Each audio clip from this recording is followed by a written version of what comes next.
So 27 power x minus 3 power x divided by 3 power x equal to 8. நம்ம x value கண்டுபிடிக்கணும். So நம்ம 27 3 கியூபாக மாற்றிக்கலாம். So 3 power 3 தான் 27. Whole power x minus 3 power x divide by 3 power x equal 80. So நம்ம இதில் வந்து X உள்ளே கொண்டு வந்துக்கலாம், 3 வெளியே கொண்டு போய்க்கலாம். கொண்டு போனால் 3 பவர் எக்ஸு அதுக்கு மேலே 3. So minus 3 power x divided by 3 power x equal to 80. So இந்த ரெண்டுலேயே 3 பவர் எக்ஸ் காமனாக இருக்குது. நம்ம காமனாக வெளியே எடுத்துக்கலாம். பொதுவாக வெளியே கொண்டு வந்துட்டா 3 பவர் எக்ஸு இங்கே 3 power x whole power square வரும்.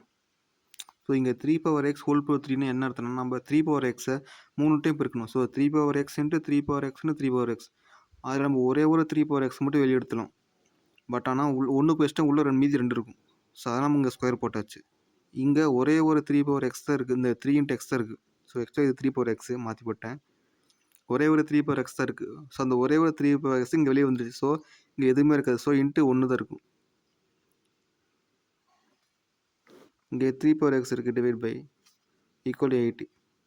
இது ரெண்டையும் நம்ம கேன்சல் பண்ணிக்கலாம், சேமாக இருக்குது அதனால். ஸோ இப்போ என்ன 3 power x whole square minus 1 equal 8ன்னு வரும்.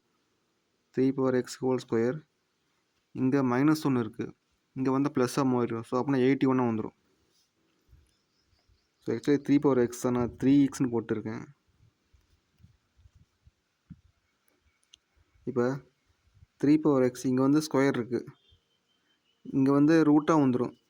ஸோ 81க்கு ரூட் எடுத்தால் 9 வந்துடும். 3 பவர் எக்ஸ் ஈக்குவல் நம்ம 9 3 ஸ்கொயர் எழுதிக்கலாம். அவ்வளோதான். இப்போ எக்ஸோட வேல்யூ 2.